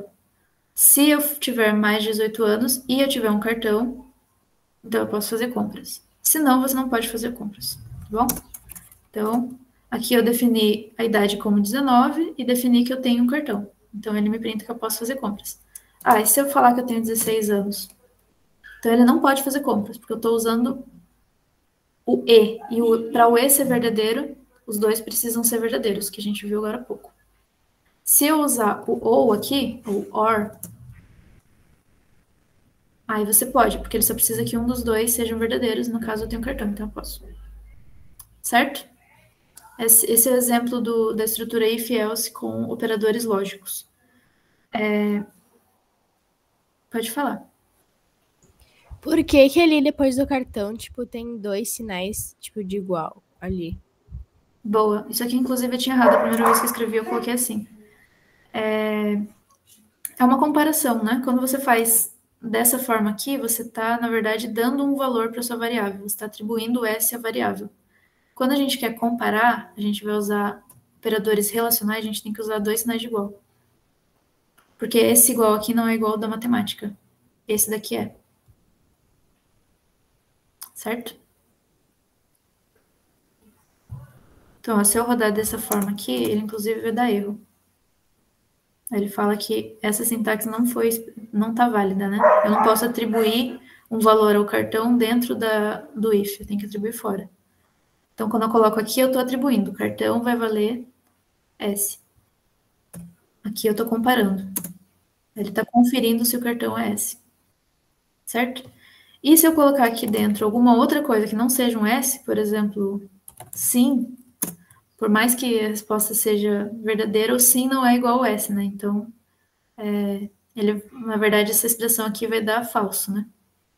E aí, como esse é falso e esse é falso, ele vem para o else. Ele não executa essa parte de cima. Ok? Dentro da variável, eu posso usar AND ou OR? Você pode ver se é isso que você está perguntando. Ó. Então, sei lá, vou criar uma variável. Seria dessa forma aqui, ó. Tipo, copiar isso daqui aqui para baixo. É isso?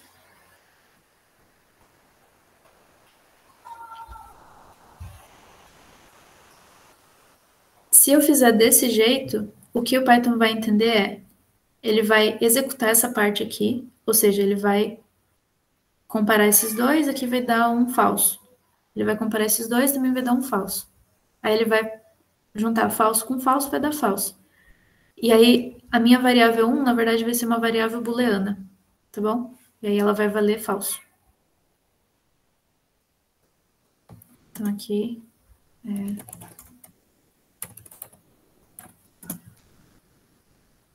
Isso. O exercício é a gente criar um algoritmo que vai solicitar ao usuário um número, ou seja, ele vai usar o input, e ele vai colocar na tela se aquele número recebido é um par ou um ímpar. Tá bom? Aí vamos deixar uns minutinhos e aí daqui a pouco a gente corrige. Fala, Gustavo. Como eu faço o meu código diferencial com números para Acho que seu microfone tá bem baixinho, não consegui te ouvir. como eu faço para o meu número diferenciar se é par ou ímpar? Como você faz para saber se o número é par ou ímpar? É isso? Tem várias formas. Você pode ou conferir o resto, ou você pode conferir... conferir o resto é mais fácil. Você pode conferir se vai dar erro quando você dividir por 2. Enfim, tem vários jeitos. Eu acho que o jeito mais direto é usar o resto. Oi, Maria Helena. Prof, eu ainda não entendi como, tipo, fazer ele, tipo, para ou ímpar, sabe? Fazer ele... Ai, Vamos lá. Como é que você sabe se um número é par? tipo, não sei. Como é que você sabe na matemática mesmo se um número é par?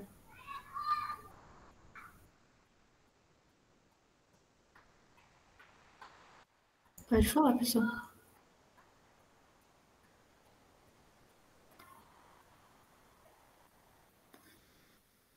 Boa, se ele é múltiplo de 2, né? E o que significa ser múltiplo de 2? Como é que você pode conferir se ele é múltiplo de 2? Fala aí no microfone, pode falar. Quando ele possui resto zero na divisão por 2. Boa. Então, se eu pego um número e divido ele por 2 e der uma divisão exata, ou seja, tiver resto zero, aí ele é múltiplo de 2. Então, ele é par. Né? Vamos lá. Quem que quer resolver mesmo o exercício? João? Deixa eu só pegar seu código aqui, que tá lá pra cima. Aqui.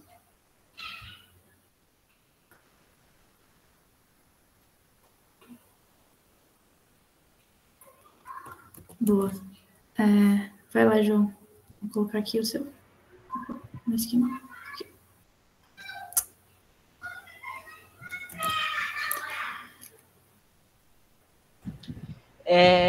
Posso falar?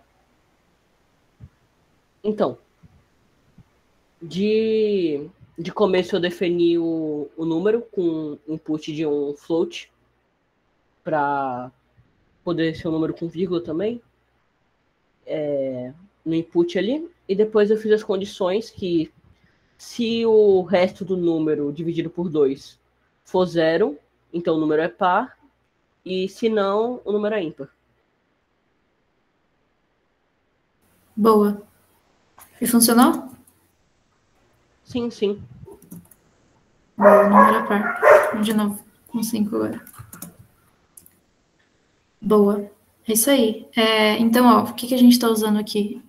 Essa operação aqui, que a gente viu um tempinho atrás, que ela pega o valor da variável, divide pelo número que está na frente, mas ela retorna, na verdade, o resto. Certo? Então, aqui, se eu pedir o resto, ele vai me dar 1. Porque eu defini o meu número, né, eu tinha dado 5 para ele. Então, ó, vamos de novo. Estou rodando, ele vai me pedir um número. Eu vou dar, por exemplo, o número 8.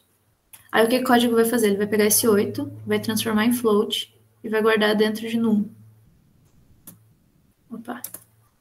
E aí? E aí ele rodou, viu que o 8 dividido por 2 dá 0 e ele me retorna que é par, né? Então o número é par. Aí aqui embaixo eu tô pegando o num, que eu defini aqui em cima. Aí lembra que as variáveis, o Python não esquece delas. Se você definiu ela em outra célula e volta a usar ela, o Python lembra. Dentro do mesmo documento, né? Então eu tô pegando o num, que eu defini ele em cima, fazendo a divisão por 2 e pegando o resto. É isso que o porcentagem aqui faz, né? Esses são os operadores aritméticos que a gente aprendeu aula passada. E quando eu dou o Enter, ele imprime o resto. Nesse caso, como é 8, o resto é 0. Certo? Alguém fez de alguma forma diferente? Qual parte, Ana Luísa? Eu escutei até a parte em que você testou o número 5 no código, no primeiro código que você passou. Certo. Aí depois o que a gente falou foi que o Python ele vai lembrar dessa variável. Eu atribuí um valor a ela no input, né? Então eu pego aqui o número do input, transformo em float e coloco no num. Eu vou usar esse num de novo aqui embaixo, para ver qual que é o resto dele da divisão por 2. Então aqui eu estou vendo qual que é o resto dele. Então o Python vai lembrar dessa variável que eu defini aqui em cima e estou colocando esse resultado aqui no resto. E aí o resto deu 0. Tá bom? Só porque o pessoal estava em dúvida como é que fazia para ver resto. Então, é esse símbolo aqui. Certo? Acho que é isso sobre esse exercício. Alguém tem alguma dúvida? Tá, um jeito diferente sem usar o resto. É um jeito bem complicado, mas é legalzinho. Vamos ver. Não precisa... O jeito mais simples de fazer, e que eu acho que vale mais a pena, é desse jeito mesmo. Eu vou usar esse comecinho aqui. Vou copiar do João no começo. Então, define um número. Vou chamar ele de num1, só para ficar diferente. Pelo input do usuário. Em vez de eu transformar ele em float, eu vou deixar ele como string. Tá? E aí, o que eu vou fazer? Ó? If, vou colocar entre parênteses só para facilitar a leitura aqui. Eu vou pegar o num. Lembra que para a gente acessar o último caractere da nossa lista, ou da nossa tupla, ou da nossa sequência, a gente podia usar o -1? Então, eu vou pegar esse -1 e vou colocar aqui, ó. Se esse número for igual a 2, né? Ou 0, na verdade. Isso precisa acontecer, ou ele precisa ser igual a 2, ou ele precisa ser igual a 4. Opa, não tá aparecendo o...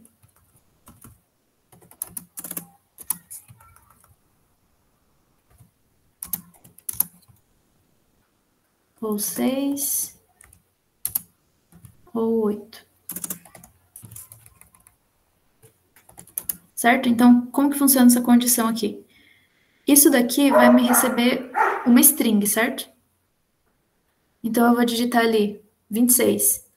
O 26, para o input, é uma string. E eu vou guardar essa string no num1. Vou guardar no num, assim, só para ficar mais fácil do que ter que corrigir aqui embaixo. Aí, o que eu vou fazer? Eu vou pegar essa string, vou olhar para o último caractere dela, ou seja, o caractere -1, porque quando eu conto do contrário, eu uso o número negativo. E aí, eu vou ver se ele é igual a 0, ou 2, ou 4, ou 6, ou 8. E aí, eu estou usando ou, porque vale... Se um deles só for verdade, ele já vai funcionar. E aí, o resto eu vou copiar do João de novo. Se isso aqui for verdade, então eu imprimo que é par, senão eu imprimo que é ímpar. Vamos ver se vai funcionar. Ó, 26, que é o exemplo. Então, o que aconteceu? 26, ele testou o último algarismo. Quando ele veio testar nesse lugar aqui, ele pegou o último algarismo, conferiu se é igual a 6. Deu certo. Ou seja, toda essa expressão aqui deu certo. Aí, se eu colocar 25, por exemplo, ou 125,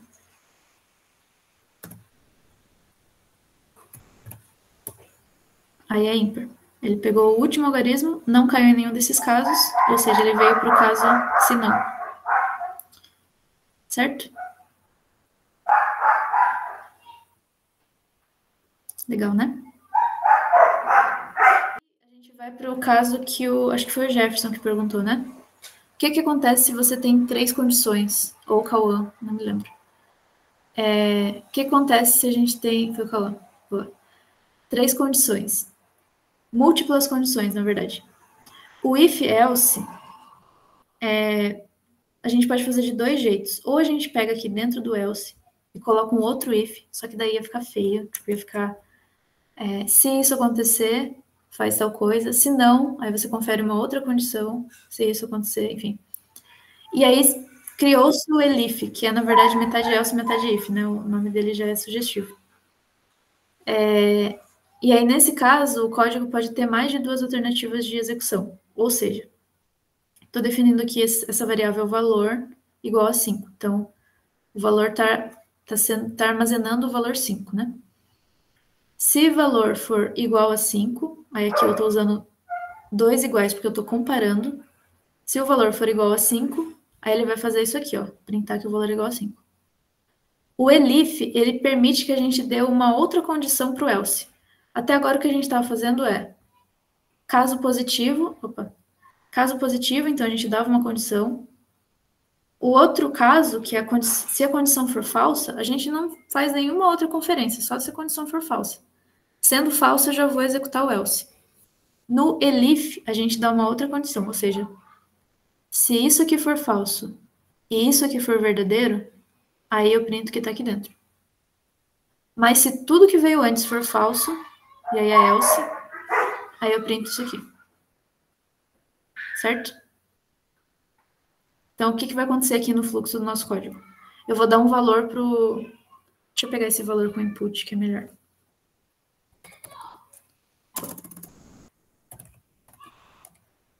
Input.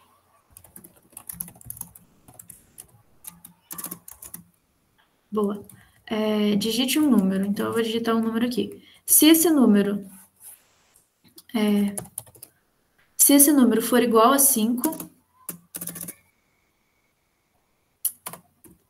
Se esse número for igual a 5, aí ele vai cair nessa parte aqui. Se o número for maior que 5, então, ou seja, ele já deu falso aqui em cima, aí ele vai conferir se é maior. Porque se ele não é igual, ele é menor ou ele é maior, né? Então, se ele for maior, aí ele vai cair nesse outro print. Se ele não for nem igual nem maior, a única chance é que ele seja menor. Então, eu já uso um else e ele vai cair aqui.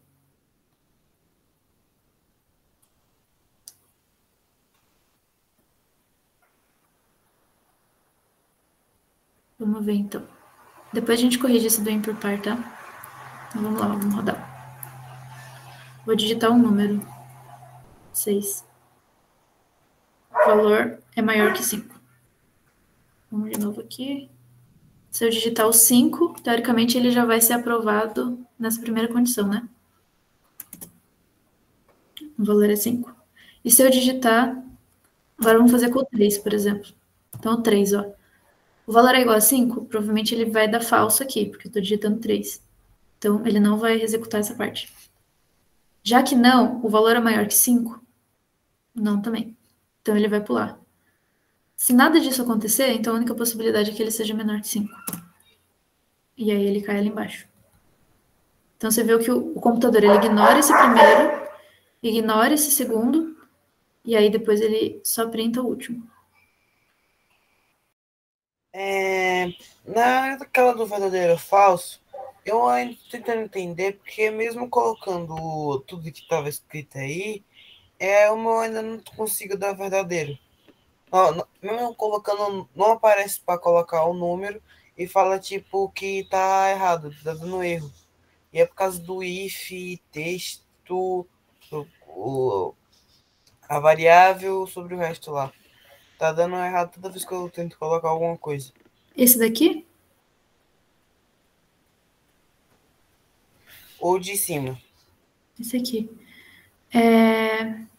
Qual parte do código que ele dá erro? Ele dá parte nessa do if, a parte do if. Aqui, né? Mas ele não lê o input. Então vê se você colocou esse float em torno do input. Talvez seja isso. Eu coloquei o float. Antes de colocar o if e o else, eu coloquei logo e testei e deu certo. Mas quando eu coloquei esse if, deu errado. Vamos ver. Algumas coisas que podem estar erradas, tá? Não sei se é isso, porque eu não tô vendo seu código. Mas vê se você colocou 2 sinais de igual, porque senão ele não entende que está comparando. E confere se você colocou esse ponto e vírgula no final também.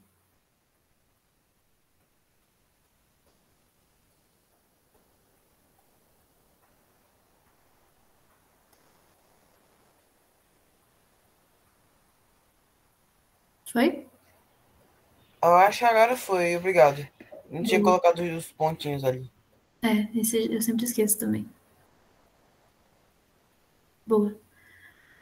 Então, beleza. Então, aqui é uma condição de if-else. Aqui é um if-else com a string, né? Aqui a gente tem o uso do elif. E aí aqui, gente, vocês poderiam colocar um outro elif. Quer ver? Uma outra aplicação disso aqui, ó.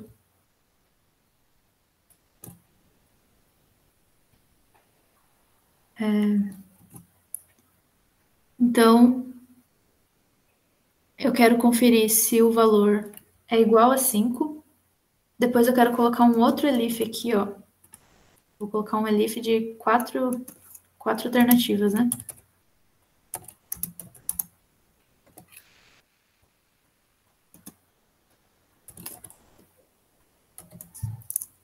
E esse aqui é um exemplo legal. Aqui. Eu vou dar um número, eu vou conferir se ele é 5. Se ele não for 5, eu vou conferir se ele é 6. E aí, se ele não for 6 também, eu vou conferir se ele é maior do que 5. Aqui tem uma sobreposição, tá vendo? Então, ou seja, o 6 ele também é maior que 5, só que ele vai primeiro conferir se o valor é igual a 6. Se ele for igual a 6, ele não vai falar que é maior que 5, ele vai falar que é 6, porque o código para depois de executar o que está dentro do indentação. Certo? Então, vamos fazer esse teste. Vou digitar o número 6, certo? Então, ele veio aqui e conferiu. O valor é igual a 5? Não. Então, ele pula esse bloco de código. Aí, ele vem para o elif. O valor é igual a 6? Sim. Então, ele vai executar tudo que está indentado aqui e ele vai ignorar tudo que tem aqui para baixo. Então, ele vai ignorar o 5 e vai ignorar o else. O próximo elif e vai ignorar o else também. Certo? Ou seja, você tem que prestar muita atenção qual é a ordem que você vai querer colocar, encadear o seu if else ali dentro do seu código, tá? Mas você tem que pensar em qual é a ordem que você quer que seu algoritmo confira as instruções. Porque depois que ele achar uma instrução que é verdadeira, ele vai printar o que está ali dentro e vai ignorar o resto do código. Tá bom? Pode falar, Maria Helena. Não, acho que eu deixei eu levantado sem querer, perdão. Tá. Imagina. Então, e aí o elif vocês podem colocar quantos vocês quiserem. Vocês podem colocar, enfim, de 1 a n. Ok, aí aqui tem um exercício. Vocês vão criar um código que vai receber uma cor do usuário. E aí não precisam se preocupar se o usuário escrever diferente, enfim. O que acontece se o usuário escrever uma cor que não está exatamente do jeito que vocês vão, né, usar no código? Mas ele vai receber uma dessas 3 cores, vermelho, amarelo ou verde. E aí, se for vermelho, aí você vai imprimir pare, se for amarelo, aguarde, se for verde, siga, tá bom? É isso. Dá 7 minutinhos para fazer isso, tá? Boa, pessoal. Quem que vai compartilhar o código aí?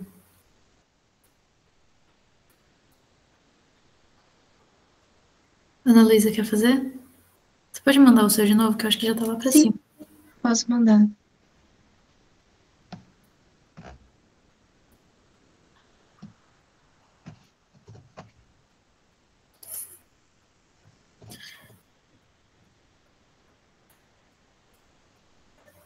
Boa.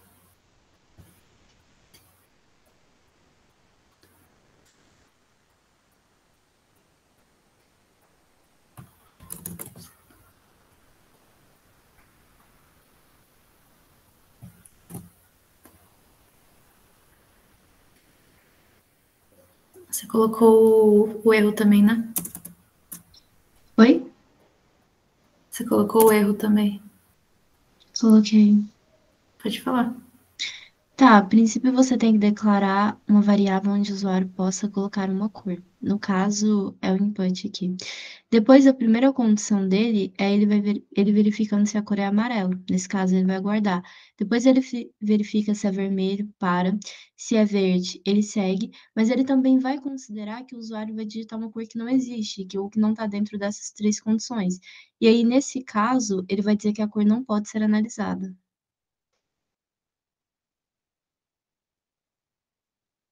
Isso aí, arrasou. Muito bom. Então vamos tentar aqui. Amarelo. Verde. Ele vem até aqui ao final para tentar achar uma opção. Se eu digitar roxo, por exemplo, essa cor não pode ser analisada. Legal. Teve gente que colocou que a cor não está no banco de dados. Achei legal.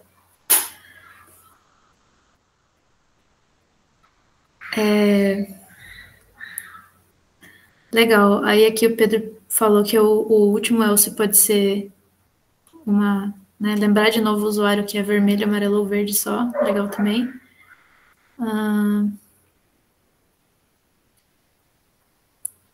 Bom, acho que todo mundo está na mesma linha. Então...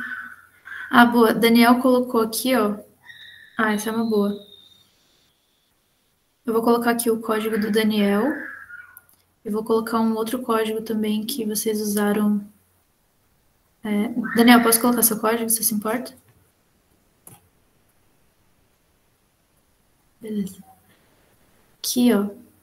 Esse também é um outro método que a gente vai ver mais pra frente. Então, em estrutura é a mesma coisa. Então, ele pede uma cor, aí depois ele verifica qual é a cor. E, por último, ele fala que pra colocar uma outra cor, né? Porque essa não dá certo. Então, se eu colocar amarelo, funciona, e se eu colocar roxo, não vai funcionar. Qual que é a diferença aqui que eu achei legal trazer? O Daniel está usando esse lower aqui. Esse método é um dos métodos da string. O que significa? Ele vai pegar todos os caracteres da sua string, independente de você ter colocado maiúsculo ou minúsculo, e ele vai transformar em minúsculo. Tá bom? Então, esse é um dos jeitos de tratar erro também, que dá para você fazer dentro do seu código. Então, se eu digitar aqui dentro do código vermelho com letra maiúscula, então ele cai aqui da mesma forma, porque ele já está com o método que transforma tudo em minúsculo. Bem legal, Daniel. E teve uma outra pessoa que também... Eu estou indo rápido, tá, pessoal? Porque já está acabando, quero mostrar os exercícios. Teve alguém aqui que usou as duas opções, né? Ver se eu acho.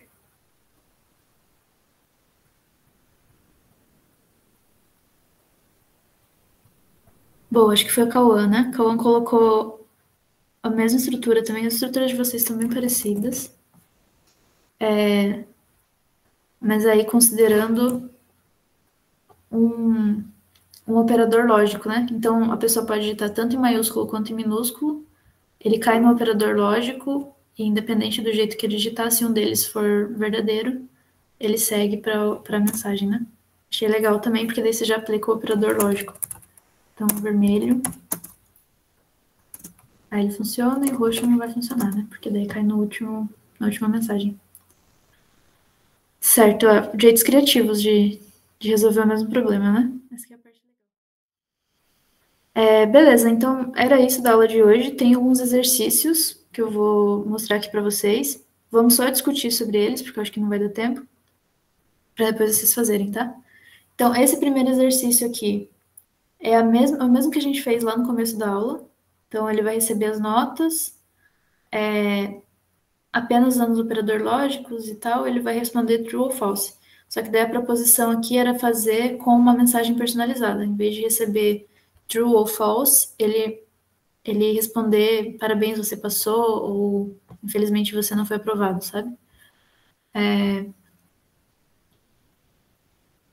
Boa. Aí, a próxima era sobre descontos, né? Então, é uma loja, ela vai dar um desconto caso a compra do cliente seja maior que R$ 100 e também ele for um cliente adulto. E aí ele é elegível para fazer uma assinatura na loja. Em qual país? Isso é no Brasil mesmo. Ah, tá. Então, é isso. Inclusive, vocês podem perguntar aqui também uma terceira condição, né? Se é do Brasil ou não. E a última aqui, o último exercício é o que o Almir já fez, que ele mandou aqui no chat, que é uma calculadora de 4 operações. Então, ele pergunta para o usuário qual que é a operação que o usuário quer realizar, se é soma, subtração ou multiplicação, pode ser divisão também, enfim. E aí ele pede também 2 números, e aí ele faz a operação. Então, ele vai perguntar 3 coisas, né, para o usuário. Qual é a operação e 2 números. E aí ele vai retornar o resultado, né? E aí é uma calculadora. São 3 exercícios, infelizmente não vai dar tempo da gente fazer eles. E eu coloquei esse memezinho aqui para vocês também. Mas se vocês quiserem ficar fazendo exercício aí até o fim da aula, eu vou ficar por aqui, tá? E aí quem tiver dúvida, pode ir mandando. Professora, a nota da segunda lista de exercícios sai ainda essa semana? Boa. As notas de agora em diante eu vou conferir só depois que tiver fechado o prazo, tá bom? Então eu tô esperando todo mundo mandar e eu confiro tudo de uma vez. Mas vai sair entre amanhã e quinta. Pode ir, tá, pessoal? Se vocês tiverem compromisso, pode sair. Quem quiser ficar para resolver exercício ou tirar dúvida, pode ficar. Essas são as questões da lista de exercícios dessa semana ou são apenas exercícios da aula? Esses são exercícios de fixação. A gente pode, inclusive, quem quiser mandar os códigos aqui, pode mandar. Os exercícios dessa semana, eu vou abrir aqui, peraí.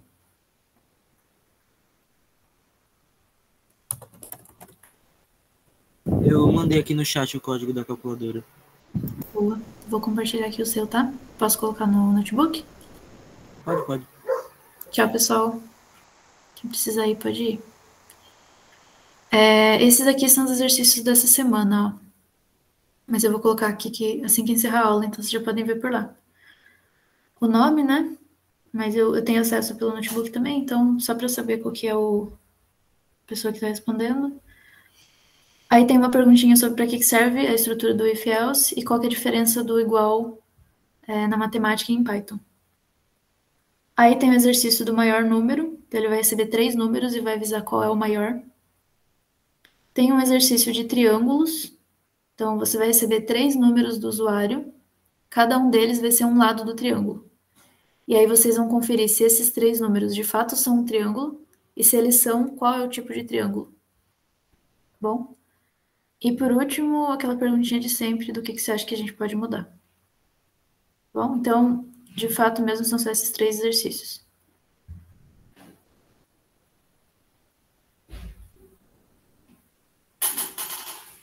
Vou deixar aqui no exercício de fixação da aula. Pode mandar os códigos aqui, viu? Vou só pegar o código do Almir, que eu acho que ele já tinha mandado aqui antes. Pode mandar o seu, João Marcos.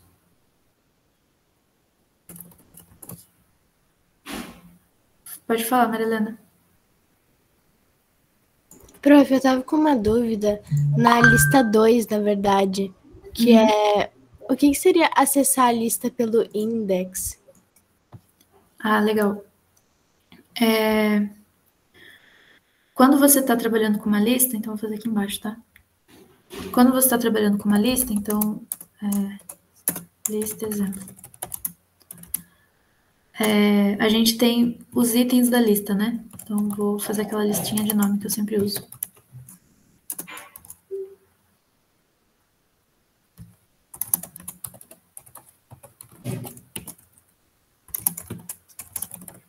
Boa, 4 tá bom já. Vou fazer o último aqui. Então, a gente tem uma lista aqui. Aí, detalhe, a lista você tem que sempre definir ela ou usando colchetes ou naquele método novo, né, que a gente aprendeu hoje. Você pega a lista toda e coloca assim, tá? Então, aqui também é uma lista.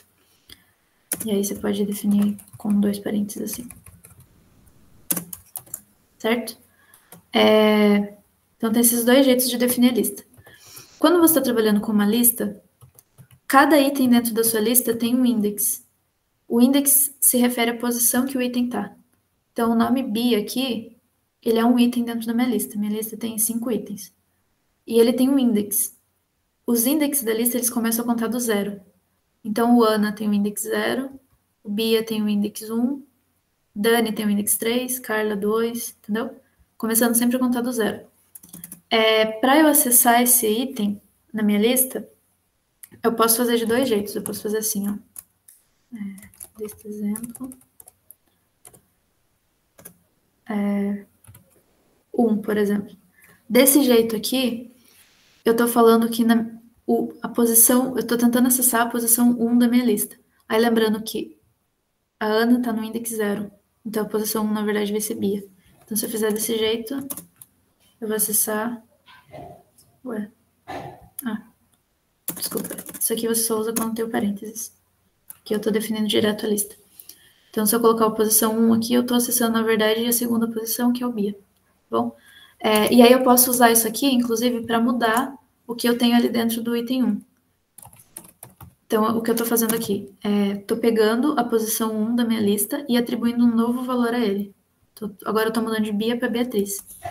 E aí, quando eu imprimir a lista,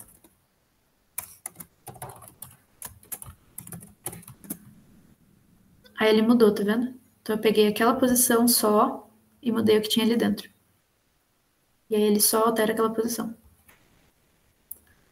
Certo? Entendi. Deixa eu ver outras perguntas aqui. Acho que não vai dar tempo de corrigir o código, viu, pessoal? Mas, ó, tem o código do Almir das operações. Eu só vou rodar ele, mas a gente não vai ficar muito tempo, porque não vai dar. Então, aqui ele pede um número. Vou dar 5. Uma operação. Eu vou querer subtrair, então eu vou dar o R, como ele falou. E o segundo número, 1. Boa. É isso aí, muito bom.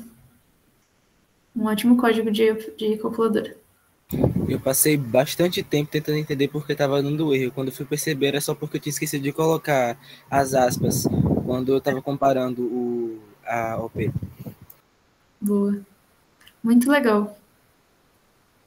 Muito bom, Amir, ficou legal. E aí, sempre que vocês quiserem mandar código, pode mandar, viu, o João Marcos. O código é meio grande, beleza, eu vou abrir o seu aqui do lado. Boa, aí, o loop e o while, todos os loops a gente vai aprender na aula que vem, tá? A aula que vem, então, vai ser sobre for e while.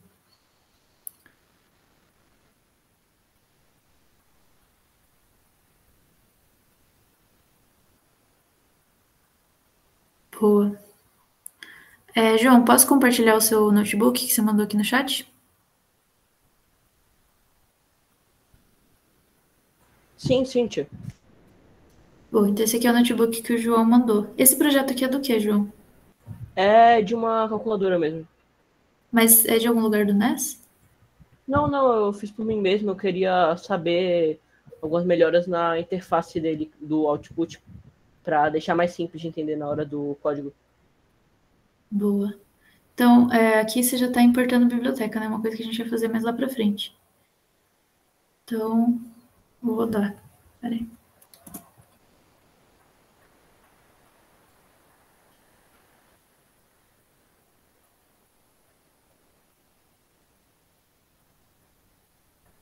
Olha só que legal.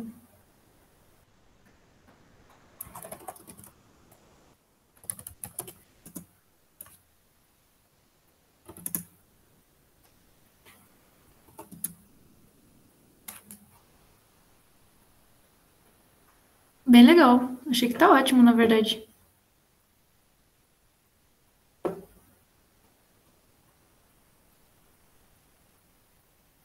Ó, o Pedro tá falando que dá pra fazer isso com o while. Boa, legal também. O while é uma estrutura que a gente vai aprender na aula que vem, tá, pessoal?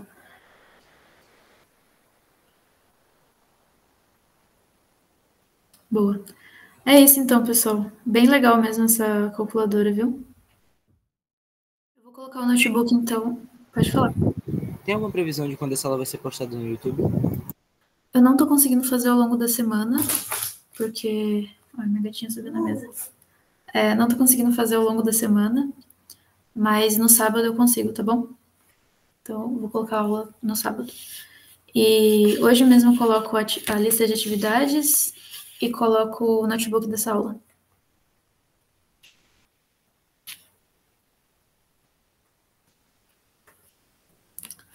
Tá bem, obrigada, pessoal. Até semana que vem.